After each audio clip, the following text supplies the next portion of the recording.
వృశ్చిక రాశి వారికి ఈ వారం అనుకూలంగా ఉంటుంది. వృత్తి ఉద్యోగాల పరంగా చాలా సానుకూలంగా ఉంటుంది. సప్తమాధిపతి అయిన శుక్రుడు చతుర్థంలో ఉన్నారు, అంత అనుకూలంగా లేదు.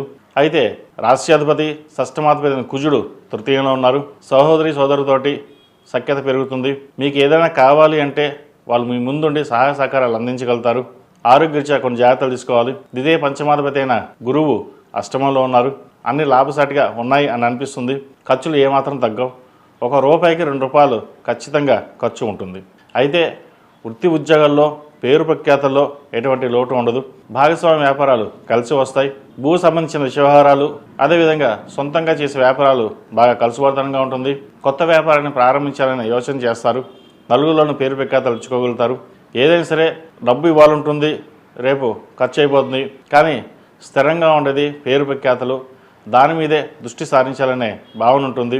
ఎందుకంటే ఉద్యోగంలో కావచ్చు, వ్యాపారం కావచ్చు, ఎక్కడికి వెళ్ళినా సరే పేరు ప్రఖ్యాతలు బాగుంటేనే ఎక్కడైనా ఎదగలం, రాగలం అనే భావన ఎక్కువగా ఉంటుంది.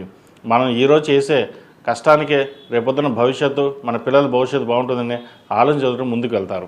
అదేవిధంగా రియల్ ఎస్టేట్ రంగంలో ఉన్న వారికి, ఫార్మింగ్ రంగంలో ఉన్న వారికి, చిరు వ్యాపారస్తులకు, కూరగాయల వ్యాపారస్తులకు చాలా అనుకూలంగా ఉంటుంది. స్పెక్యులేషన్స్కి దూరంగా ఉండడం, షార్ట్ టర్మ్ ఇన్వెస్ట్మెంట్స్కి దూరంగా ఉండడం చెప్పదగినది. స్టీలు, ఐరన్, స్టీల్, లోహపు వ్యాపారాలు చేసేవారికి చాలా అనుకూలంగా ఉంది. ఈ రాశిలో జన్మించిన విద్యార్థులకు కష్టే ఫలి అన్నట్టుగా కష్టాంతగిన ప్రతిఫలం లభించే దశగా గ్రహతులు గోచరిస్తోంది. చదువు మీద శ్రద్ధ వహించాలి. ప్రతిరోజు దక్షిణామూర్తి స్తోత్రాన్ని పఠించడం చెప్పదగినది. పరీక్షలు దగ్గర పడుతున్నాయి. అదేవిధంగా మనసు స్థిమితంగా ఉంచి ఆలోచనలతోటి పెద్దవాళ్ళ సలహాలు, సూచనలు తీసుకుని ముందుకు వెళ్ళినట్లయితే మరిన్ని మంచి ఫలితాలు ఉంటాయి. ఈ రాశిలో జన్మించిన స్త్రీలకు వ్యాపారపరంగా, ఉద్యోగపరంగా చాలా అనుకూలంగా ఉంటుంది.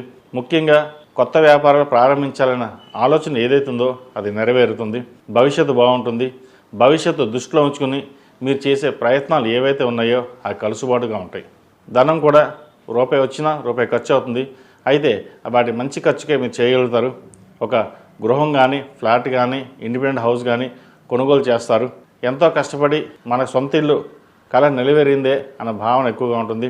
ముహూర్తాలు ప్రారంభమవుతున్నాయి. ఫిబ్రవరి 18 నుంచి చక్కగా గృహప్రవేశం చేయగలుగుతారు.